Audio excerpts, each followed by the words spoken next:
welcome to this episode of Authentic Achievements, where it's my absolute delight to be joined by the fabulous Ingeborg Mooiweer. Ingeborg, it's so lovely to have you here. Welcome.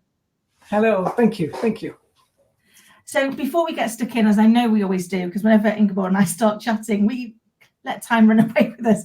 Let me introduce her a little bit more broadly to those of you that haven't met her yet. So Ingeborg is an international pioneer in transformation. Her journey from adversity to empowerment shapes her mission to change lives worldwide. She was raised in Holland amidst uncertainty and emotional turmoil. She developed resilience from a young age, navigating a challenging environment marked by parental divorce and psychological abuse. Leaving home at 16, she pursued a degree in hotel management and later thrived in London's bustling luxury hotel industry. Balancing motherhood with a successful corporate career, she discovered her true calling, healing others' innermost traumas. Now a renowned business and personal relationship alchemist, Ingeborg guides individuals and organizations towards transformative experience, fostering trust and collaboration. I mean, what an amazing journey that you've been on, Ingeborg. And what I love is that you're using that lived experience to help others who are facing a similar, soon to be lived experience. But tell us more about that journey and how you managed to navigate it so beautifully. Yeah, well, I grew up with a narcissistic mother, and that gave me a lot of trauma. And obviously, because I was young, I couldn't leave the house. I did leave eventually at 16 to live on my own, which was good in a sense because I got some peace and quietness. But obviously, I had to learn myself. Actually, I grew up myself. I couldn't rely on her, and being in that environment is very, very toxic. So you start developing a lot of survival mechanisms, which I did. I dissociated. That's tapping outside your feelings and putting them aside. Rationalizing in my head. So I'm very good at analyzing and surviving. Actually, making my life. So I started studying and I continued, and I always, part of me always felt that it wasn't right what she did, but obviously they're very convincing, and it's your mother, she's very dominant, so yeah, part of me accepted it as well. So I sought out help. Went to therapy to refine my identity and to undo the things she did to me, get my self-esteem and heal my inner child, the wound which was there. So that took some time as well. That's not like, sort of 1 week or whatever. It took some different types of therapy as well back then. To get to the place where I am now, actually. Wow. I mean, that's quite a journey. And I was just thinking when you were chatting earlier, it sounds like you've developed a skill that I think a lot of us, particularly women, have to develop, which is the constant risk assessment of which is going to be the least dangerous course of action. Can I walk down here? Can I do this? But obviously on a much greater scale, and to have to go out into the world on your own and try and manage everything at 16, that's quite an undertaking. Yeah, funnily enough, I didn't realize it. Yeah. I mean, I told my sons the other day, my oldest son is leaving the house for his studies in 2 weeks' time. He's 20 now. We spoke about it when he was 18, and he said, "Oh no, but I can't. I'm still too sort of dependent on you." Now he can, but I told him they know that I did that on 16, and I thought I can't even imagine how that is. But I was so self-sufficient, self-reliant. I had to do it on my own because I had to do a lot of things like now cooking and doing the washing and groceries and stuff like that, cleaning. So for me, it wasn't, strangely as it may sound, it wasn't a big change. It was more quiet. And I guess it's that, when there is somebody there, even if you're the one having to do it, you at least know you're not in the house on your own. So I don't know what comfort that gives me. I live on my own with a 7-year-old, so I still have to do all of the things. But just the fact that you know that you're not completely on your own, on some level, gives me an extra level of resilience. And I'm thinking, I'm significantly older than 60 or 51. I can't begin to imagine, and thinking about my friends' children and brothers' children who are similar age. I can't begin to comprehend what that must have felt like. Yeah, it felt very lonely in a sense. But I think I sort of realized later on that I felt so lonely because I was so used to it. From a very young age, I had so many things I had to find out for myself, choose a college, things like that, which you normally do with your parents. You talk about it, you go. I had to apply for my college myself. I had to find out, like the hotel business as well. That's the thing, it's very broad study, so it was a good one. But normally discuss that. You go to like these evenings and days and you can find out. I choose myself. Sort of little things, but really big things in itself. So there's a lot of loneliness. I felt alone a lot of times, and I'm very resilient. Starting there, doing things on my own, very hyper independent. That's what I call it. And one of the things you talked about earlier, having to go back and do different forms of counselling to address what had been done, and actually how we make it, how we then interpret it, because we create those personalities, don't we? By the age of 7, and then we enforce them at the age of 14, and we embed them at the age of 21. And if we don't go back and redo the work, I always call it the update your operating system. As I said, I'm 51, so if I hadn't touched mine since I was 21, I'm running on 30-year-old out-of-date software that probably's got more than the odd bug in it that needs me to go back and look at it. But going back and looking at it, it's no easy feat, is it? No, it's not. And you really need someone to guide you there, because it has to be like emotionally safe, because we have this mechanism inside ourselves. Everybody has that, going from pain to pleasure. So if you try to do it on your own, go to that pain, to that wound, you always go back. You always go to another place. There's something, your mind just tricks on you, and something pops up and you think, oh gosh, that feels better. So I did, and everybody, as far as I feel about the whole situation, know that you have to go back, but you need someone to guide you there. So be safe, emotionally safe, and sort of tiptoe, the toe in the water thing, and then go back, and then another toe, and sort of eventually you start feeling that it's okay to be there. Although very painful, but that's the healing you need to do, because otherwise you'll be stuck in the past. Well, I often think that you only grow through your pain when you actually go through your pain and you actually look at it and understand it. And for me, a big part of that was forgiving myself for my response to it, and accepting that I was just a child, and that was it was okay. It wasn't being disloyal or anything. It was okay to feel like that. It was equally okay to recognize, in my particular case, the intention wasn't there. The impact might have been, but the intention wasn't. Whereas, unfortunately for you, you had a very different experience. So what would you say has been your proudest moment so far? But the proudest, you ask? Yeah. Yeah.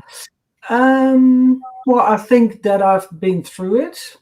that I survived, and that I didn't get. And no, there's no judgment from me towards others, but I didn't get drunk or taking drugs or stuff like that. So I didn't moved into addiction.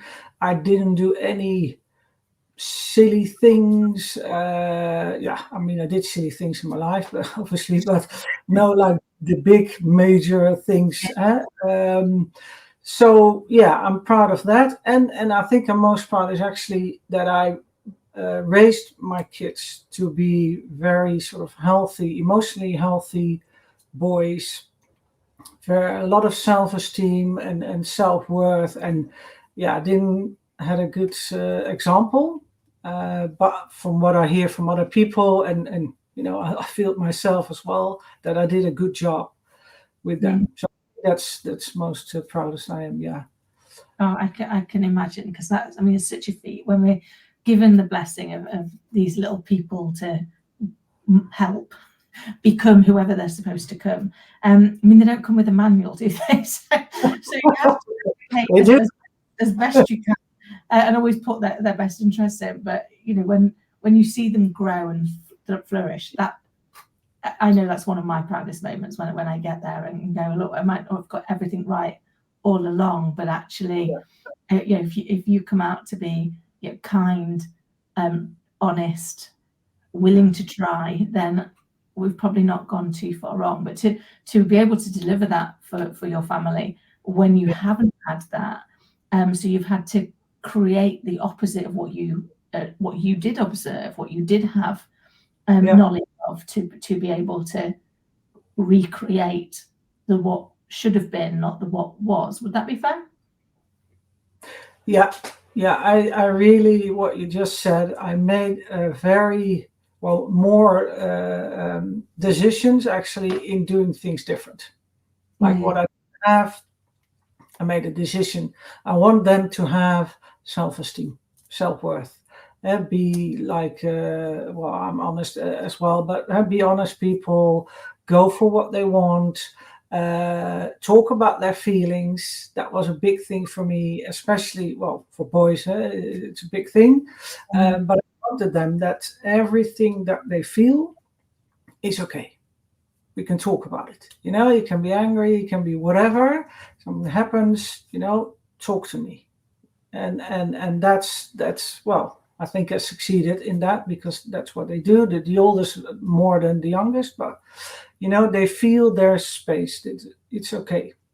So that's a very big thing. Yeah, I made a decision to do different, and apparently I could as well, because I didn't know back then when I started out 20 years ago with them, but it worked out. Yeah. I think it's so important that we teach our children what the emotion is and how that's perfectly acceptable and we can talk about it. And I do that with Scarlett all the time. And sometimes she'll chat through and she'll be like, she's got seven emotions going on all at once, and I'm like, that's okay, that can happen. Sometimes sometimes it can be sad and mad and happy and confused all at the same time. I know we get that as adults, so it's bound to feel like that a little bit as children. But I think helping people to understand that bottling them up doesn't help, because they turn up somewhere, don't they? Like, you keep pushing them down, and you've mentioned they might turn up in addiction, they might turn up in doing something silly, or they can turn up. I had an example recently where I suddenly, my eye just started going. I'd been bottling loads of stuff up and trying to deal with loads of other stuff, and I suddenly sat down and was like, is my eye twitching as much to everybody else as it is to me? And they were like, no. Like this nervous twitch. And it was because I hadn't acknowledged for a few days, going through some big emotional things that were going on in my life, having recently lost my father, etc. And I'd been busy dealing with being emotionally there for everybody else. My little girl's got anxiety and that, and I hadn't done anything self-care related. And your body steps in, doesn't it, and goes, hello, tactical time out. If you don't take a moment, I will make you stop. And for me, fortunately, I've been doing a lot of the work, so I acknowledged it very quickly and did something about it. But I've seen examples of that for people where it has literally floored them because they weren't willing to look at it as it along the way. Yeah. I can relate to that in a different way, but I had like 5 ear operations on the left side. Yeah. The left one. And I know that the left side is your feeling side. If you look at it as sort of different modality, left side feeling, and this is the rational side, the right hand side. And thinking back, then I think it's something in my body that thought, because I couldn't hear. I had ear infections and then it stayed there, and eventually my hearing was really bad. And I was thinking back that I thought, well, maybe that's just the body wants to shut down. Okay, I can't, I'm not able to feel because I wasn't allowed, because I had to be different all the time. Okay. And the shouting and everything she said to me, the nasty words and stuff like that, I think I just sort of shut off. Yeah. Because it wasn't like a sort of medical reason why I would get what I got. The body does interesting things. Yeah, it is amazing how our what's going on the inside affects what ends up happening to us and how our body reacts to that. Because I've found in my life, you can soldier on. That probably was my term for a long time. So I'll just soldier on. I had a friend once who said, I can't decide if you're incredibly strong or incredibly stupid. I was like, probably both in equal measures, if I'm honest. But I'll just focus on the thing I can do, because I can't deal with that, or I don't have an answer to it. I don't know where it's going to go.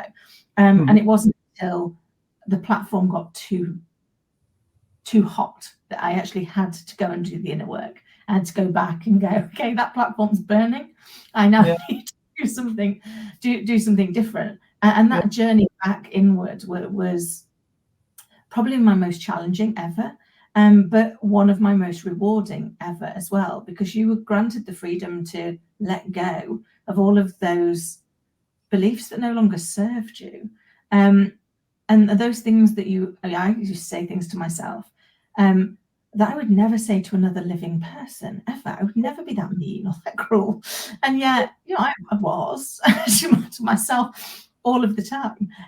And so I think, once you've done that, once you've given yourself that gift of going back, it changes everything, doesn't it? It does. Yeah, it's hard work, like you said. It's not fun, but it's rewarding. It gives you freedom and a sort of what is it? A solid feeling. It's sort of unmovable inside. You know yourself. You know your boundaries. It gives you peace. It's not maybe the good word, but that's what it does. It's a sort of quietness, calmness, strength, and from that place you can make decisions, which is good for you. And gives you space, freedom, things. It's really good. It's the calmness. Maybe it's not a good word, but that's what comes to mind. No, I think that sums it up. It's that inner calm and that ability to regain control when your emotions are everywhere. I've literally just last week taken my little girl to watch Inside Out 2, and it was fascinating to watch when you saw obviously anxiety comes in and it kind of all buzzing around, and it was such a great visual way of depicting through a film what you felt going on in your own body when you felt those moments where you're like, I'm out of control. Everything, I'm kind of risk assessing 9 million possibilities, of which probably 8.5 million are very unlikely, but I'm still doing it. And then being able to kind of regain that control. So it was fascinating to watch, having kind of gone through those parts. But I think these are things where we learn the lesson when we've gone through it, don't we? And you've gone through so many. What would you say has been the greatest lesson you've learned so far? Never to put your feelings aside. Listen to that, yeah, if you want to call it intuition or your feeling world or your knowing, whatever you call it, doesn't matter. But that bit, because it's true for you. Anyone can say anything about it, but for you, it's the truth. It's good for you. And that's what you need to feel. And that's that calmness and everything. And yeah, that will be my biggest. I love that. It's a great lesson to learn, because very often we get a gut feeling about something and then immediately tell ourselves we've got to ignore that. We've got to rationally work out where we're going, what the options are, and actually where does this fit in the greater scheme of things. And there's been many times when I've been interviewing people as well, there's been many times where they go, I wish I just trusted my gut instinct. My gut instinct was always right. And actually when I ignored it and knew I was going in the opposite direction, it never worked out the way I expected it to. It always brings it back round in a different space, doesn't it? And it's like, but that again takes some changing. We think that we are perfectly rational, logical beings, and yet our emotional brain responds 24 times faster than our thinking brain. So we're never responding to what's happening. We're always responding to what we made it mean. And for me, that's been one of my greatest questions to ask myself in the moment is, what's actually happening and what have I made it mean? Because I then pull myself back from, oh yeah, you're over here, you've made it mean something. You've attached an emotional reference point to it, and now you're pulling it into those parts versus this is what's actually happening right now. So can I deal with just that? And sometimes you can't compartmentalize. Sometimes it's not right to do so, but I find having that ability to be able to go, maybe now's not the right time to deal with that. It needs to be dealt with today, but it can be dealt with later on today, allows me to navigate more challenging situations. Yeah, you can always go back, because if you haven't dealt with it, it's still in your system, and the energy is still there. And until you give it the time and the attention it needs, it will stay there. Yeah. And that's what you just said. Your body is going to give you signals like, okay, are you going to do something about it? Are you going to do something? And the signals will become bigger and bigger. Because you have to deal with it. That's the only way to move forward in a healthy sense. Yeah. Just acknowledge the feeling. You don't have to change it. You don't have to analyze it or anything. That's what we want, but you don't. It's just the attention. That's the focus on that, the attention, and then it can, get space. It's okay. That's there, and then we can move on. I love that. So we've already talked about the fact that making that decision, making that choice to start to go inward, to look at look at what's hidden under the bed, how big the monsters are, is a hard one. It's a challenge, isn't it? It takes something. So how do people get started? How, if someone's watching this and actually they feel like they're ready to have a peek, so you see what's there, dip their toe in, because I loved your analogy earlier. It's like by being emotionally safe, making sure that you just take it toe step at a time, so that you feel safe and you are supported in going through that. How do people know that the time's right for them, and how do they get started? Well, usually it's people who are stuck. They tried many different other things. They read books, they listen to podcasts, which is obviously good for the insights, but they're still stuck. And what I said, they tried some other things and they're not moving forward. That's the time. And at the same time, the pain is like almost unbearable. They want to change. The pain is still there. They try this, they try that, whatever, and nothing is working. That's the time when you know that you can, but it's good to make that step and start discovering, because then you do the work. That's the whole thing. Because changing, as you know, is hard, takes time. And so you really need to be sort of 100% convinced that this is going to, you have to do this to make that change, to transform. You need that. Because when times, obviously, it's getting hard, then you'll keep that in mind because you want to get to the end. You want that transformation, so you do the work. So that's what you need. That you need to feel that almost like sort of in your bones. Okay, I'm ready. Yeah, I completely agree. I know for me, my catalyst was my little girl. When I suddenly realised I had a health scare and went to write her the letter, in case I didn't make it, of all the things I'd want to share with her, and I didn't know where to start that letter because who does? And I went up to look at her, and it suddenly hit me in that moment as I was looking at her that children don't learn by what we say and what they do. They learn by how we are and who we are, as well as all of those other things. And that if I didn't fix myself, I didn't go back and understand what was causing this, then that might be my legacy. That might be what I left her, which is to carry that into her life. And so I promised, no matter how hard it got, as long as I made it through the illness, that I would go and look at whatever it was that was inside me that needed healing, so that I didn't pass that on to her. So I think sometimes, like you say, you've got to be ready for it. You've got to have, and for me personally, it had to be carrying on wasn't acceptable, because thinking I could damage her in any way was too big a burden to bear. It was like, no, she's my responsibility to make sure I bring her up and help her be, full of confidence and, out there curious about the world and the place she wants to play in it, not trying to deal with whatever voices you've created in their head that are then going to derail them for the rest of their life until they go and do the piece of work to find out where it sits. Yeah, so your pain was big enough. Yeah. That's how I translate it. Your burden was big enough, your aim was big enough, you don't want to give it to her, so that made you decide to do your inner work. That's it. It was a piece that said, staying where I am is not acceptable. It cannot continue. And therefore, the unknown was less scary than the known. I think for me, that was to your point, it was big enough that you needed to go. It was like, actually, where I am is too scary. So the unknown is less scary than this, because it can't be as bad. It's got to be.